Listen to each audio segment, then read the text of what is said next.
Bl00dy ransomware.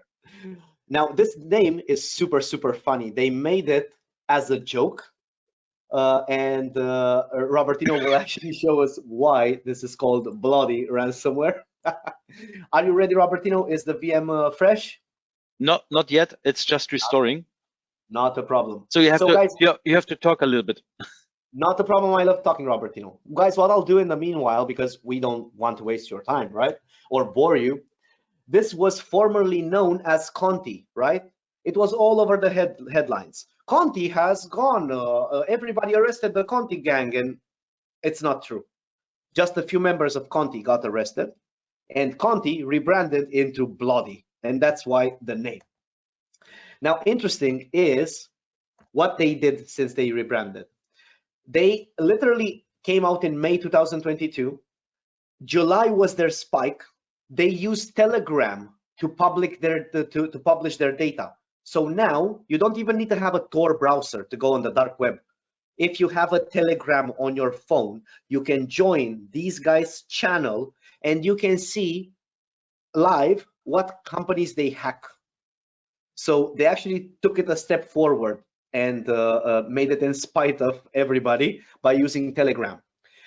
They use leaked encryptors from Conti and Lockbit. This is their operation. Impact, you can see it on the screen, 33% in consumer goods, and then we have a tie in the other spaces. And the high profile victims, literally they affected almost 7,000 patients in Long Island by killing 3 practices. And in LA, they affected almost 3,500 patients for the spine and diagnostic and pain organization. So they're just targeting what they want, right? They do insider recruitment. That's their first step. Dark web data and spear phishing.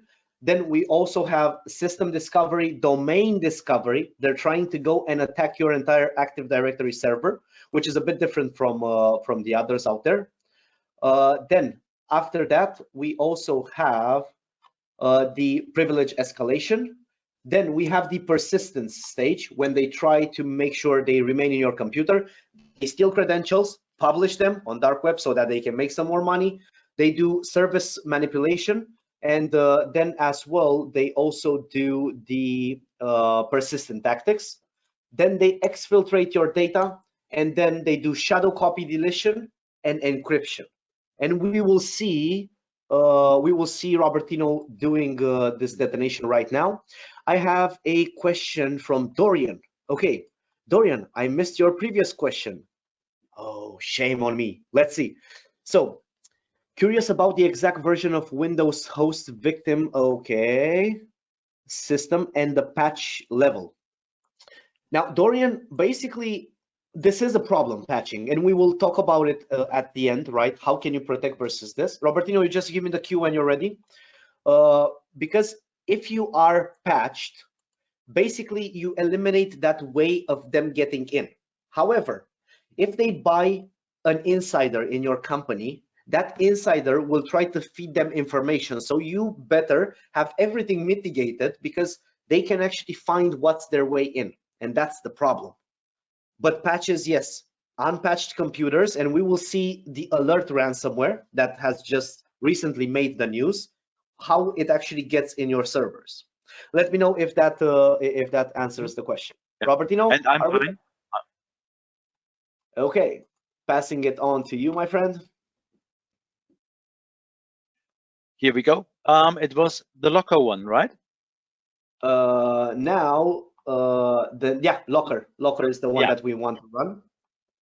So, well, that is the point. It's not working.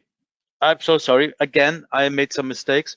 No, that is Andrea and I just wanted to show you. That was the surprise we were talking about. The point is you have a lot of vectors attacking a system. Dorian mentioned patching, for example. Extremely important to close the gaps that 0 days are keeping open. But this is another vector, right, Robertino? Yeah, that is another one. That is obviously the admin rights. So forgotten local admins, for example, unnecessary admins. I story from the past, as I was at Philips with Microsoft, and we started with Windows NT domains. The easiest solution to solve a network problem was give him admin rights. He cannot print, give him admin rights. He cannot open a file, give him admin rights. So at the end of the day, at Philips Hamburg, nearly everybody of the users was a local admin or domain admin. And of course, that is a huge security breach. And the last time we had a nice chat with a customer in France, and they figured out that they have 1,572 local admins on their endpoints. So all of those local admins are actually a huge problem, actually. Now, Robertino, could you please just give it admin? Let's see how it runs with admin. And by the way, we have Hafid with his hand raised. Hafid, do you want to ask us a question? Okay, let me see if I missed one of your questions, or I hope I didn't.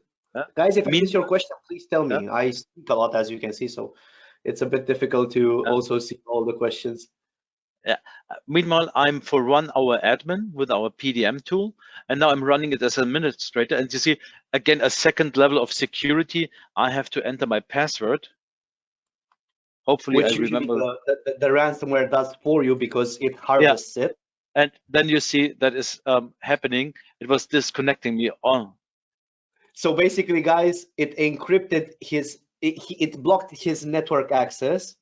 And that's actually what happened. You saw it live. It disconnected him immediately once he actually initialized. Yep. So, Robertino, there's no point in looking at this one anymore, right? I'll just clear back my screen.